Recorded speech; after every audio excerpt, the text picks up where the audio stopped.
सूत जी कहते हैं, हे शौनकादि ऋषियों।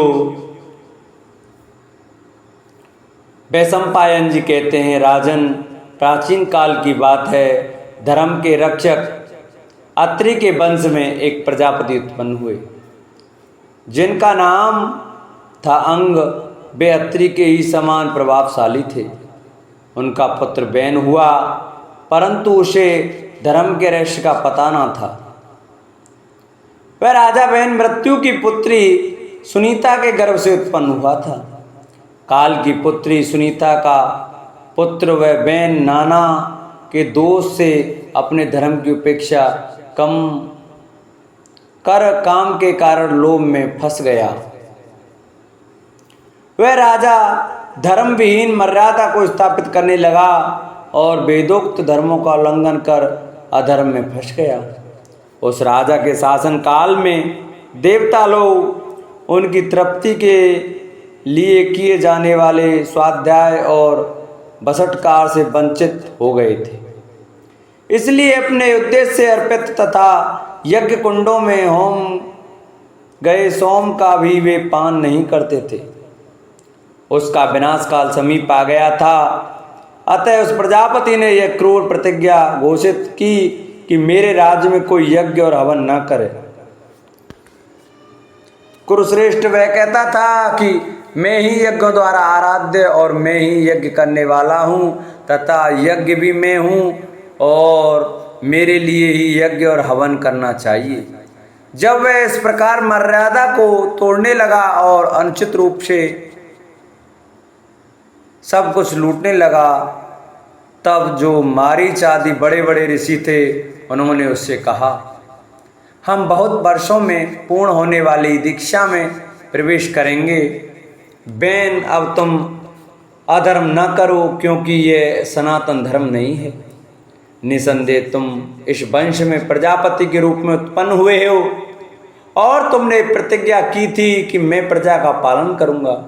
जब महर्षि इस प्रकार कह रहे थे, उस समय अनर्थ को अपनाने वाले दुर्बुद्धि बैन ने हंसकर उन लोगों से ये बातें कहीं। बैन ने कहा, धर्म का रचने वाला मेरे सिवा और कौन है? मैं किसकी बात सुनूं? इस पृथ्वी पर वेद, वीर्य, तप और सत्य में मेरे समान दूसरा कौन है? आप लोग मूर्ख हैं और अचेत हो रहे हैं। अतः सब भूतों के और विशिष्ट धर्मों के उत्पत्ति स्थान मुझ बैन को नहीं जानते। मैं चाहूँ तो पृथ्वी को भस्म कर दूं अथवा इसको जल में डुबो दूं और पृथ्वी तथा आकाश को भी अपने तेज से ढक दूं। इसमें विचार करने की कोई बात नहीं। गर्व और मोह के बस में पड़े हुए उस राजा बैन को जब वे ऋषि अधर्म करने से न रोक सके, तब वे क्रोध में भर गए। फिर तो वे महात्मा उस उछल कूद मचाते हुए महाबली राजा को बलपूर्वक पकड़कर क्रोध में भरकर उसकी दाहिनी जांघ को मथने लगे। राजा की उस जांघ के मथे जाने पर उसमें से बहुत ठिगना और बहुत ही काला एक पुरुष निकला। जन्मेजय वह डरा हुआ था, अतः हाथ जोड़कर खड़ा हो गया।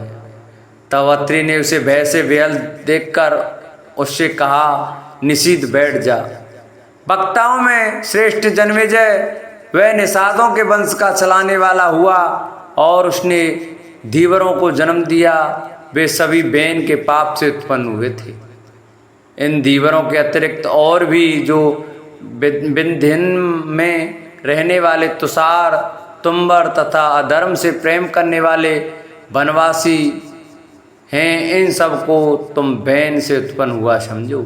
तदंतर में क्रोध में भरे हुए महात्मा महर्षि बैन के दाहिने हाथ को आने के समान मथने लगे। तब उस हाथ से अग्नि के समान पृथु उत्पन्न हुए।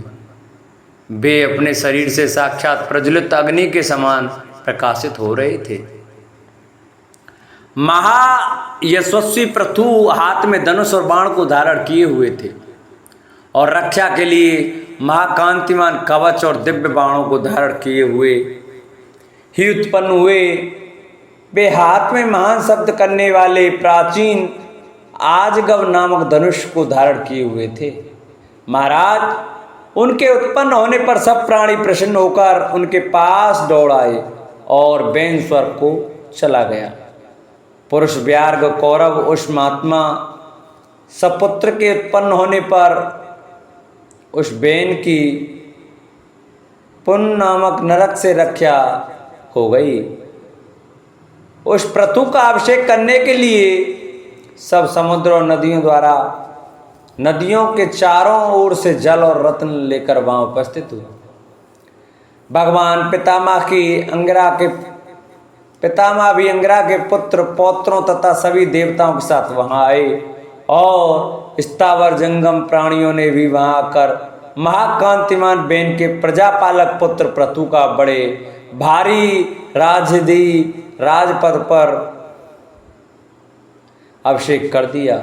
जब धर्म के जानने वालों ने महातेजस्वी और प्रतापी बेन के पुत्र पृथु का राजाओं के आदिराज्य साम्राज्य पद पर विधिवत अभिषेक कर दिया, तब उन्होंने पिता द्वारा पीड़ित की हुई प्रजा को अपनी सेवाओं से खूब प्रसन्न किया। इस प्रकार प्रजा से अनुराग करने के कारण उनका नाम राजा पड़ गया।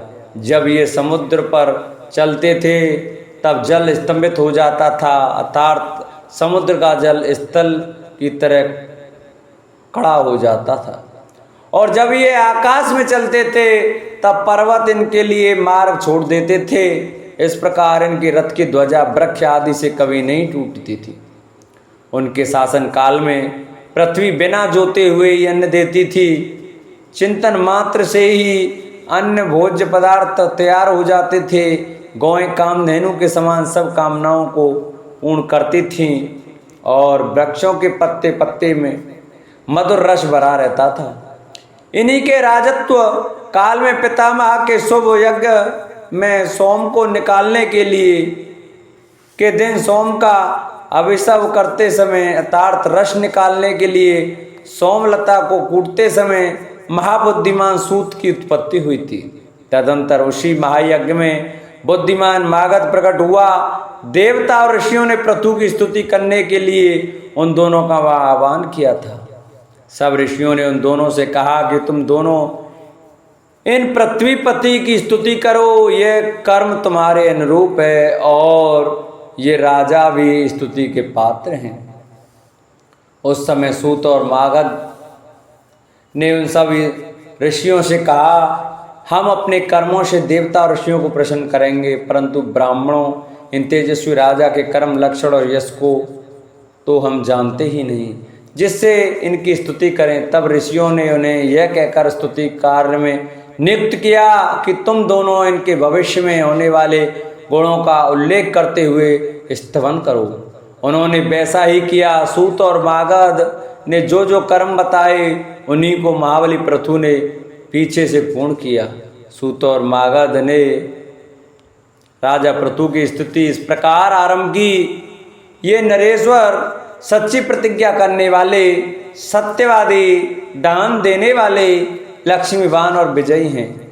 ये क्षमा करने वाले, पराक्रमी तथा दुष्टों का शासन करने वाले हैं। ये धर्मज्ञ, कृतज्ञ, दयावान और प्रिय भाषण करने वाले हैं। ये माननीय हैं और दूसरों का मान करने वाले हैं। यज्ञ करने वाले, ब्राह्मण, भक्त तथा सत्य प्रतिज्ञ हैं। ये राजा संपन्न, शांत, कार्य तत्पर तथा अपने व्यवहारों में संलग्न रहने वाले हैं। जन्मेजय उसी समय से लोगों में स्तुति के अवसरों पर सूत, मागध और बंदियों द्वारा आशीर्वाद दिलाने की प्रथा प्रचलित हुई।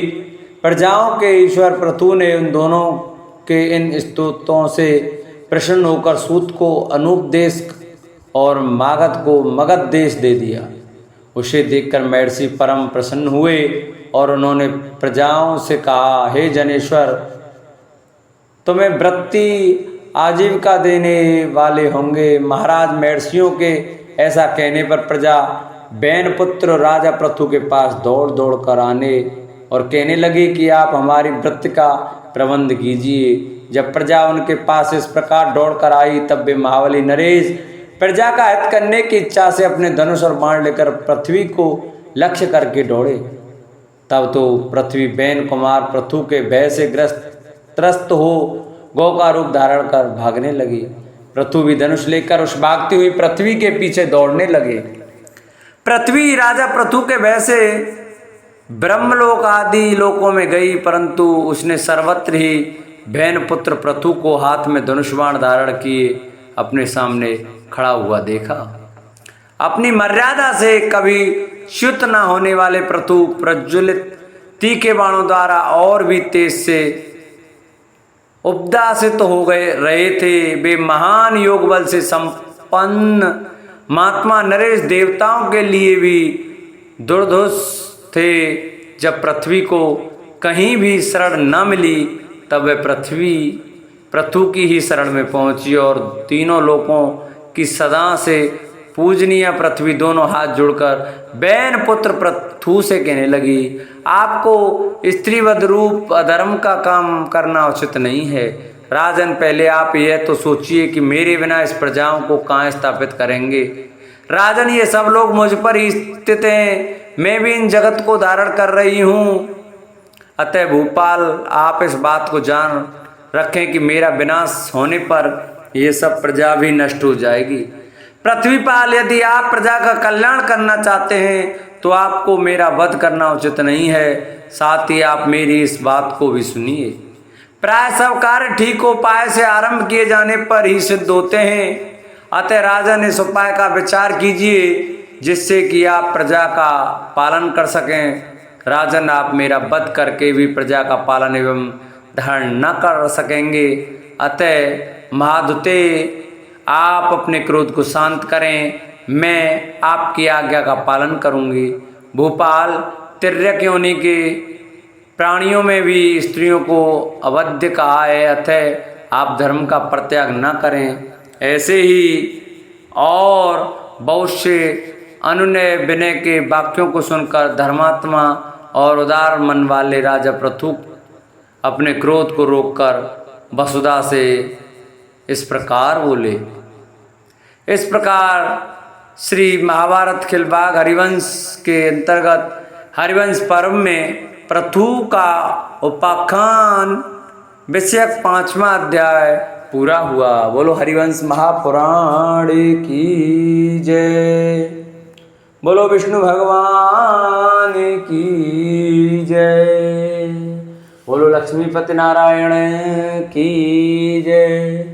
जिन भक्तों को हमारी कथा अच्छी लगी हो, हमारी वीडियो अच्छी लगी हो तो हमारी वीडियो को ज़्यादा से ज़्यादा शेयर करें। चैनल पर नए आए हैं तो हमारे चैनल को सब्सक्राइब करें और हमारी वीडियो अच्छी लगी हो तो उस पर कमेंट करें, लाइक करें और कमेंट में हरिवंश महापुराण की जय और ओम नमो भगवते वासुदेवाय लिखना न भूलें।